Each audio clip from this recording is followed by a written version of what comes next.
Hello there, avid listeners. Thanks again for tuning into Sin's Workshop. Hope you're having a fabulous day. Alright, so today we're going to be talking about Empire. No, not Empire. Sorry. Shadow in the Empire of Light. Did not like this book. My initial reaction when I finished this book was, wow, that was a complete waste of my time. You see, when I first started reading this book, I had a physical copy of it. Actually a digital copy of it, not physical. And by the third chapter, I was just so turned off by the voice and the narrative. It just sounded very bland to me. So, turns out, I had an Audible credit. I'm like, let me give this book another try, because how you absorb information is everything. I've discovered that. And I'm like, let me give this book another try, right? Use my Audible credit on this book, listen to it, and you know what? I was able to finish it, but honestly, it was a struggle because I kept waiting for something to happen and nothing happened. It was just a bunch of fluff. That's what the story was to me. It was just about a bunch of fluff. And, the synopsis made it sound like, oh, there's going to be lots of mystery within the family, lots of intrigue. No.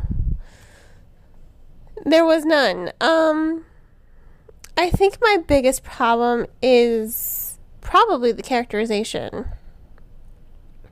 You have Shine, and she is our main protagonist, and I think one of the hardest things for me to wrap my head around was her age, because when I was reading the book, she sounded like she was 16, 17, but then as I'm listening to it, I'm like, oh, clearly this girl is not a girl, she's a woman. She's clearly in her mid-20s. She wants to go to university. She's definitely older than she was when I was reading it. That's how she sounded. And maybe that also has to do with the voice actress as well. She's definitely older than I first anticipated. So I think that shows a lack of inconsistency with the voice of this characterization, because also this story is... You find it online, it says young adult fantasy. When I was reading the story, I didn't feel like this was a young adult fantasy. And if you go to the bookstore, you're not going to find it in your young adult fantasy section. It's going to be in the sci-fi fantasy section, not young adult. And not even the young adult sci-fi fantasy section. I would know, I work at a bookstore. So I was a little confused with the voice of the character, and I really wasn't able to wrap my head around it, because she's written one way, but she sounds much older, and it really showed, I think, a lack of inconsistency with the author's characterization. Another issue I had with it was she's just bland. All the characters are pretty much bland. I didn't have any passion. There was no passion in their voices. There was no chemistry. There was nothing to set them apart, nothing to make them stand out. And that bothered me, because I really wanted to like this story. I thought it was going to be something really interesting. I thought Shine, she had the potential to be interesting, because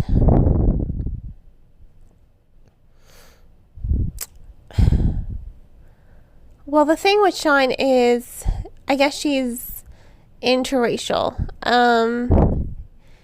Her mother was from this land. Her mother was a mage. And there's another race of people from another country, completely, the worlds are very different. You have Shine's world that she grew up in, it's a monarchy, and then the ghosts, that's what they call them because they're so pale, they're from a more democratic land. So they really are this juxtaposition. And I like the author's intent with the storytelling, but a little bit more about that later. Shine herself wants to go to university. She has a lot of progressive ideas that would be considered heretical in her homeland. You know, she wants to travel, she wants to see the world, and she's stuck home ruling the estate because she's not a mage. You know, she's ordinary. I think there's a lot of potential for her characterization, for her storytelling, because she does go up against a lot in her time. I just don't think you see it. And then sometimes she kind of pissed me off a lot when she's trying to help Clea, you know, get this letter, and she finds out why Clea, she becomes super judgmental and hypocritical. She becomes increasingly hypocritical, like everyone around her, and it's just like, you know these people around you. You know your family is not a good family. Why would you judge her for making the best decision? I mean, this is a girl, you know, Clea, who was molested for years by a family member, because there's this idea of blood purity with mages. You know, in order to produce more mages, you have to keep interbreeding with other mages. So it was just, you know, it did touch on a lot of important, tough subjects, but I just don't think it was too little too late. But Shine knows that her family's not a good family. I mean, she spends half of the blessing ceremony, you know, the fertility festival, she spends half of it with her cousin to keep him safe from their other cousin who raped him. I mean, she raped him because she wants to get pregnant. And again, they don't use that word rape early on. They don't use it until much later. And it's just like, no, you can say the word. You know, he was raped by her. I think the author's intent is there. I just think she fails in bringing alive her intent with her characterization and storytelling, because it just feels like a whole lot of nothing happens for most of the time. Half of the story, it's just about sex, which is not my cup of tea. It's why I kind of stay away from romance novels a lot of the time. I don't need to read one sex scene after another. That's not what I like. There are people out there, there's definitely an audience for it, but this story itself, for me, not my cup of tea, and I was really bothered by that. I was bothered by the excess use of it, because it's the first fertility festival. I get it. Everyone's trying to get knocked up. Everyone's trying to have sex with everyone else. Even Shine does as well, but I was just not thrilled with how the story progressed, because there's so much, you know, Shine wants to do so much with her life. She wants to explore. She's trying to hide a ghost named Shadow to avoid an international incident, because he is an unregistered immigrant in this country, and he also saw something that he shouldn't have seen with crystal trading that also has to do with the royal family. So she wants to escape with him in hopes of seeing the world, in hopes of finding out what happened to her mother. There's a lot that could have happened here with the story. It had definitely a lot of potential. But the fact that it's all about, pretty much, the story to me just felt like it was the author's excuse to just write a story about sex. One sex scene after another with very little substance.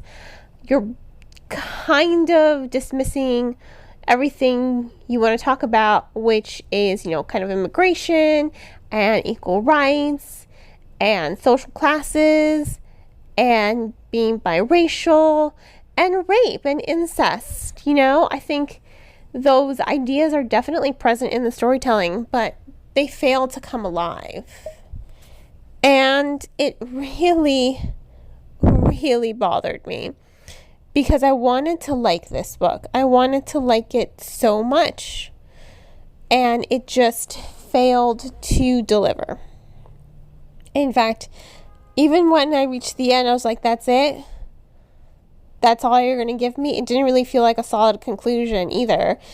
It was just not memorable. It was a whole lot of nothing. And I was just like, again, my initial reaction is, wow, that was a whole lot of nothing. That was a waste of my time. It makes me angry, angry. So this was Shadow in the Empire Light. It gets 1 out of 5. It was not a good book for me. It was definitely not my cup of tea. I definitely do think that there was an audience for this book. That just was not me. I need a story with more,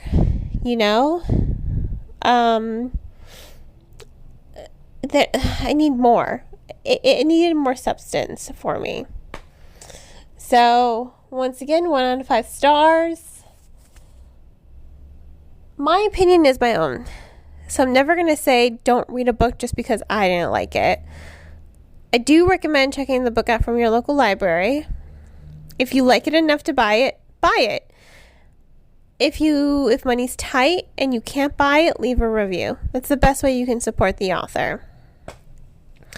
But personally, for me, not the greatest story out there, unfortunately.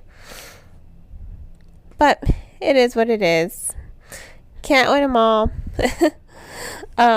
Hope you all have a great rest of your day. Please don't forget to support me by liking this podcast and sharing it with all your book loving friends.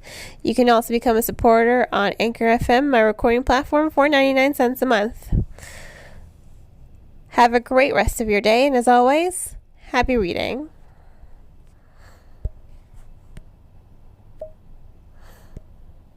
Thank you.